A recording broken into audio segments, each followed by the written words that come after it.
बिस्मिल्लाहिर्रहमानिर्रहीम और अस्सलाम वालेकुम। अब चलते हैं ज़रा आज की अहम ख़बरों की तरफ और आज की पहली ख़बर आपके सामने बांग्लादेश ढाका से रखते हैं। ख़बर ढाका के बारे में है लेकिन ख़बर निकल रही है इस्लामाबाद से। एक नए टार्ज़न की वापसी हुई है। आजकल आसिम मुनीर साहब की जो हार्ट स्टेट है उसमें आए दिन कोई नया टार्ज़न जो है वो वारिद होता है। अब एक नए टार्ज़न साहब आए हैं और उनका नाम है अयाज सादिक। जी हाँ, जो इस वक्त कौमी असम्बली के फॉर्म 47 के स्पीकर हैं अयाज सादिक साहब, मैं उनकी बात कर रहा हूँ। उन्होंने एक ऐसी मंजरकशी की है कि सभी को हैरान कर दिया। कल उन्होंने रिपोर्टर्स को बुलाया, सहाफ़ियों को बुलाया, उनके साथ नशिस्त की। खबर पहले आपको दे दें और फिर इसके पीछे की स्टोरी क्या है वो आपको सुनाएंगे तो आप हैरान रह जाएंगे। बहरहाल उन्होंने कल सहाफ़ियों के साथ एक नशिस्त की जिसमें उन्होंने एक बहुत ही सनसनीखेज़ वाक़या सुनाया। उन्होंने कहा कि जितने भी पड़ोसी ममालिक थे, नेपाल, भूटान, पाकिस्तान, इंडिया, इन तमाम के जो सफारती वहाँ पर वफ़द गए हुए थे, उन्हें बेगम खालदा ज़िया मरहूमा के जनाजे में लेकर जाने के लिए एक ही बस के अंदर बिठाया गया। उन्होंने कहा जब मैं बस में इंटर हुआ तो जो इंडिया के वज़ीर ख़ारजा थे और उनके सफ़ीर थे वो फ्रंट सीट पर बैठे हुए थे। मैं पीछे जाके अपने सफ़ीर के साथ पिछली सीट पर बैठ गया। जो इंडियन वज़ीर थे और इंडियन सफ़ीर, उन्होंने शीशे के पर्दे आगे किए हुए थे ताकि वो बांग्लादेशी अवाम से बच सके। मैं जाके जब पिछली नशिस्त पर बैठा आया, सादिक साहब ने कहा, तो मैंने वो पर्दे साइड पर कर दिए ताकि बांग्लादेशी अवाम मुझे देख सकें और मैं उनके नारों के जवाब दे सकूं। मतलब कि वो मुझे ये समझ नहीं आई, वो आए तो बेगम खालदा ज़िया मरहूमा के जनाजे पर थे।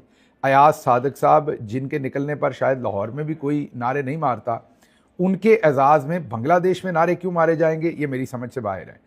चलें मान लेते हैं, एक मिनट के लिए मान लेते हैं कि वहाँ पर मौलाना फजल रहमान जाते हैं, उनका रिलीजियस वहाँ पर एक हल्का अहबाब है। चले मान लेते हैं वहाँ पर नवाज़ शरीफ जाते हैं, फॉर्मर प्राइम मिनिस्टर होते हैं, लोग उन्हें जानते हैं ज़ाहिर है शक्ल से। वहाँ पर आसिफ जरदारी जाते हैं, चले हम मान लेते हैं, चले हम मान लेते हैं वहाँ बिलावल जरदारी जाते हैं, लोग उन्हें जानते हैं शक्ल से। अयाज सादिक साहब को तो यकीन कीजिए पाकिस्तान के अंदर आधे से ज़्यादा पाकिस्तान नहीं जानता कि वो कौन है। मैं जब अभी व्लॉग में बात कर रहा हूँ तो आप में से मैं बहुत सारे लोगों को दावत देता हूँ कि नीचे कमेंट में लिखते हैं कि क्या नाम लेने से आपके सामने अयाज सादिक साहब की तस्वीर है। मैं ये नहीं कह रहा सबके सामने नहीं, लेकिन बहुत सौ को नहीं पता होगा अयाज सादिक कैसे दिखते हैं। अब अयाज सादिक ना ही पाकिस्तान के फॉरेन मिनिस्टर रहे, ना ही कभी इंटीरियर मिनिस्टर रहे, ना ही कोई चीफ मिनिस्टर रहे, वो मैक्सिमम स्पीकर बने कौमी असम्बली के। अब मुझे बताइए कि ढाका वालों को उनका कैसे पता, लेकिन वो इस बात पर आज सहाफ़ियों के सामने मुसर थे, इस बात पर जोर दे रहे थे कि लोग बाहर नारे मार रहे थे और मैं उनके नारों के जवाब दे रहा था। समझ से मेरी अभी तक बालातर है ये बात, लेकिन चलें वो कह रहे हैं तो आगे चलते हैं। उन्होंने कहा मैंने पर्दे हटा दिए, लेकिन ये नहीं है सनसनीखेज़ बात, वो आगे उन्होंने कहा कि पर्दे हटा दिए, आगे बस बढ़ी और जब जनाज़गाह पर पहुंची बस तो जो इंडिया के वज़ीर और उनके सफ़ीर, खुसूसी तौर पर सफ़ीर थे, वो दरवाजे पर खड़े हो गए और उन्होंने मेरा रास्ता रोक लिया, होस्टेज बना लिया मुझे। लफ्ज़ उन्होंने होस्टेज इस्तेमाल नहीं किया, लेकिन मंजर कशी जो की उन्होंने टार्ज़न की वापसी वाली, वो होस्टेज कि इंडियन सफ़ीर ने और इंडियन वज़ीर ने मुझे होस्टेज बना लिया। ये होस्टेज का लफ्ज़ उनका नहीं है, लेकिन उन्होंने कहा कि दरवाज़ा बंद कर लिया और मेरे इसरार करने पर भी वो मेरा रास्ता रोक कर खड़े हो गए और दरवाज़ा नहीं खोल रहे थे। और जब मैंने पूछा कि आपने ऐसा क्यों किया है तो उन्होंने कहा कि आपकी जान को ख़तरा है, बाहर बहुत रश है, तो आपकी हिफाजत के लिए कर रहे हैं। फिर उन्होंने कहा कि मैंने ज़बरदस्ती दरवाज़ा खोला, टार्ज़न की वापसी, मैं बाहर निकला तो मेरे साथ ही मालदीव के, भूटान के और दूसरे तमाम जो वफ़द थे वो भी निकल आए। अब ये जो आखिरी जुमला था इसको ज़रा मिला कर पढ़ें, इसका मतलब है कि वो होस्टेज आपको अकेले नहीं बना रहे थे। अगर वो दरवाज़ा नहीं खोल रहे थे तो उसमें मालदीव, उसमें भूटान, उसमें नेपाल, इन तमाम मुल्कों के जो वफूद हैं वो भी आप ही के साथ थे, क्योंकि आपने खुद ही कहा कि आप ज़बरदस्ती आपने दरवाज़ा खोला और दरवाज़ा खोल के आप इन तमाम लोगों के साथ फिर नीचे उतर गए। इसका मतलब ये हुआ कि सभी लोगों को रोका हुआ था, तो आपको होस्टेज तो नहीं बनाया था, लेकिन आप वहाँ पर मंजर कशी ये कर रहे थे। और उन्होंने कहा कि ये सारी प्लानिंग करके आए थे वो इंडिया से, वो मुझे रोकना चाहते थे कि मैं जनाजा ना अदा कर सकूं, और ये सारी की सारी वहाँ से प्लानिंग की हुई थी। माशाल्लाह, ज़रा बात सुनिए और सर धुनिए। पहले तो इनके नारे लग रहे थे ढाका में जिन्हें पाकिस्तान में कोई नहीं जानता। यकीन करें लाहौर के बहुत सारे हलकों में ये निकले तो लोगों को नहीं पता होगा कि एयाज सादिक साहब, नाम का पता होगा, शक्ल का नहीं पता होगा लोगों को कि कौन है, और इनके लिए यहाँ कहीं नारे नहीं लगेंगे। लेकिन वो फरमा रहे हैं कि ढाका में मेरे लिए नारे लग रहे थे जिनके मैं जवाब देता रहा, और उसके बाद होस्टेज बना लिया मुझे इंडियन वफ्द ने। अब आप कहेंगे फिर इसमें स्टोरी क्या है, वो हम आपको बताते हैं। आपको हमने बताया था कि हर रोज कोई नई स्टोरी देनी है, बुरी या अच्छी। बदनाम ना होंगे तो क्या नाम ना होगा। ये जो फील्ड मार्शल साहब और उनका ग्रुप है जिसमें ISPR में भी लोग हैं, ISI में भी है, इन्होंने इस चीज को तय किया है कि हमने हर रोज कोई नया टॉपिक देना है मार्केट में, ताकि वो डिस्कशन हो। वो भले बुरा टॉपिक हो, भले कोई सी बड़ी चोरी का हो, बड़े कत्ल का हो, बड़े पुलिस मुकाबले का हो, कवाल के ऊपर मुकदमे का हो, कुछ भी हो, इन्होंने बड़ा टॉपिक देना है ताकि मीडिया सारा उसको डिस्कस करे। और फील्ड मार्शल आसिम मुनीर ने जो फूल और कांटे बो दिए हैं, फूल तो कम ही हैं, कांटे ही हैं, बबोली हैं, जो पाकिस्तान के लिए बो दिए हैं, उनके ऊपर बात ना हो, उनकी रीअपॉइंटमेंट पर बात ना हो, उनकी रिटायरमेंट पर बात ना हो, उनकी एक्सटेंशन पर बात ना हो, उनके गैर कानूनी कारनामों के ऊपर बात ना हो। हाल ही में उनकी एक वीडियो आई जब वो मस्जिद नबवी में रोज़ा रसूल सल्लल्लाहु अलैहि वसल्लम पर हाजिरी देने के लिए जा रहे हैं, और बड़े वाला मास्क, जी हाँ, आसिम मुनीर साहब ने वो बड़े वाला मास्क लगाया हुआ है, बिल्कुल वही वाला मास्क जो बहुत सारे फिजिशियंस लगाते थे जब कोविड नया नया आया था। उसके बाद फिजिशियंस ने भी लगाना वो बंद कर दिया। मीन वो इतना बड़े वाला मास्क है ताकि आपका मुंह जो है वो बिल्कुल मुकम्मल तौर पर छुप जाए। तो फिक्र क्या है कि लोग मुझे ना देखें, मुझ पर बात ना करें, मेरे खिलाफ नारा ना लग जाए, मुझ पर तनकीद ना हो जाए, इसलिए इस तरीके के शोबदे हर रोज़ छोड़े जाते हैं। अब इस बात में ना कोई मंतक है ना कोई बात है। हाँ, ये ज़रूर है कि हर बंदे की अपनी एक कैलकुलेशन होती है। अगर बस के बाहर बहुत सारे लोग इकट्ठे हो गए हैं तो हो सकता है भारतीय जो वफ्द हो वो अपनी जान के फिक्र के लिए ये समझता हो कि अभी दरवाज़ा जब तक सिक्योरिटी नहीं आती खोलना दुरुस्त नहीं है, और वो वेट कर रहे हो सिक्योरिटी के आने का। और पीछे ज़ाहिर है नेपाल वाले, भूटान वाले सारे साथ ही खड़े हैं, तो आपको उन्होंने कहाँ से होस्टेज बना लिया। सिर्फ कर्नल साहब ने कहा कि आप बैठें और ये वाला शोशा छोड़ें कि इंडियन वफ्द जो है वो इंडिया से तैयारी करके आया था कि उन्होंने आपको खालिदा ज़िया का जनाजा नहीं पढ़ने देना, और इसलिए वो आपका रास्ता रोके हुए थे। 78 साल से हमें इसी तरह के मंजन कोई ना कोई बताए जाते हैं, दिए जाते हैं, सुनाए जाते हैं, कुश्ते खिलाए जाते हैं, और कौम खाकर जज्बाती नारे पीछे मारती रहती है।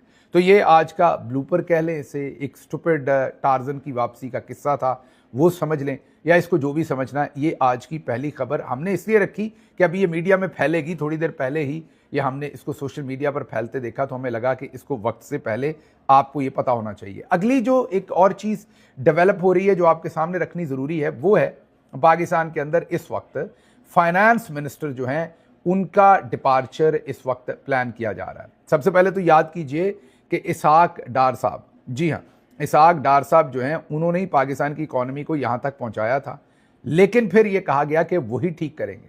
फिर उन्हें एयरफोर्स 1 के जहाज़ में बिठाकर वापस लाया गया। फिर उन्होंने आकर दोबारा सर्जरी की पाकिस्तान की जो इकॉनमी थी उसकी, लेकिन हमारे जनरल्स को वो पसंद नहीं आई। उन्होंने फिर उन्हें कहा कि नहीं, इन्हें अब वजारत ख़ारजा में ले जाते हैं, इनकी यहाँ ज़रूरत नहीं है, खाना पूरी के लिए वहाँ बिठा देते हैं, वजारत तो हमने ही चलानी है। तो वो औरंगज़ेब साहब को ले आए। बिल्कुल ऐसे ही जैसे हमारी गवर्नमेंट में भी ये जब तक नहीं चाहते थे कि इनकी मर्ज़ी की फाइनेंस पॉलिसीज़ बने, ये तब तक हर चीज़ के अंदर रोड़े अटकाते थे। अभी भी वैसा ही हुआ। अब औरंगज़ेब साहब आ गए, उन्होंने इकॉनमी चलाना शुरू कर दी। लेकिन अब हाल ही में मोहसिन बेग, जो बहुत ही करीब समझे जाते हैं फील्ड मार्शल साहब के और पाकिस्तानी मिलिट्री जनरल्स के, और जाहिर है वो उनकी मर्जी, मंशा या उनकी जो आंख मारने के बगैर ये सारी बातें नहीं कर सकते। हाल ही में मोहसिन बेग साहब जो है वो टूट पड़े औरंगज़ेब साहब के ऊपर, जो इस वक्त मुशीर ख़जाना है।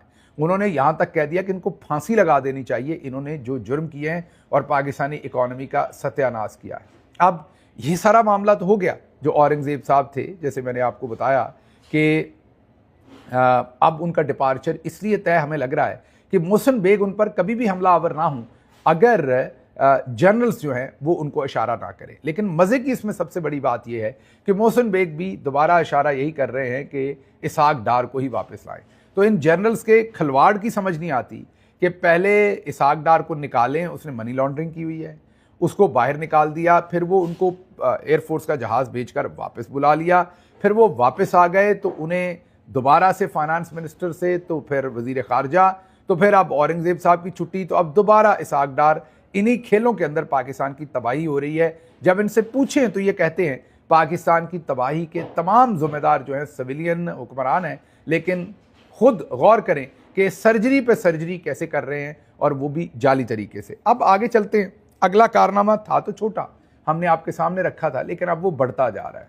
उसकी जो अब इम्पैक्ट है वो बहुत ज़्यादा बढ़ता जा रहा है, और वो कारनामा आपके सामने रखते हैं जो कुछ शालीमार गार्डन के अंदर हुआ, जो शालीमार बाग के अंदर हुआ, जहाँ पर एक कवाल अमजद फराज, जिन्होंने नकदा कोका गाना गा दिया था, और उन पर रियासत मुखालिफ मुकदमा दर्ज कर दिया गया। कोई और नहीं, रियासत मुखालिफ, रियासत के खिलाफ साजिश करने का मुकदमा दर्ज कर दिया। दफात लगाई गई 504, 505। हमें तो लगा था कि ये बातचीत से ही मामला हल हो जाएगा, लेकिन अब जो फराज साहब हैं, जो कवाल हैं, उनको अब, उनका नाम फराज अमजद है, उनको अब एक वीडियो मैसेज रिकॉर्ड करवानी पड़ी है, जिसमें उन्होंने ये बताया है कि वहाँ पर किसी ने मुझे धमकी दी तो मुझे मजबूरन ये गाना गाना पड़ा।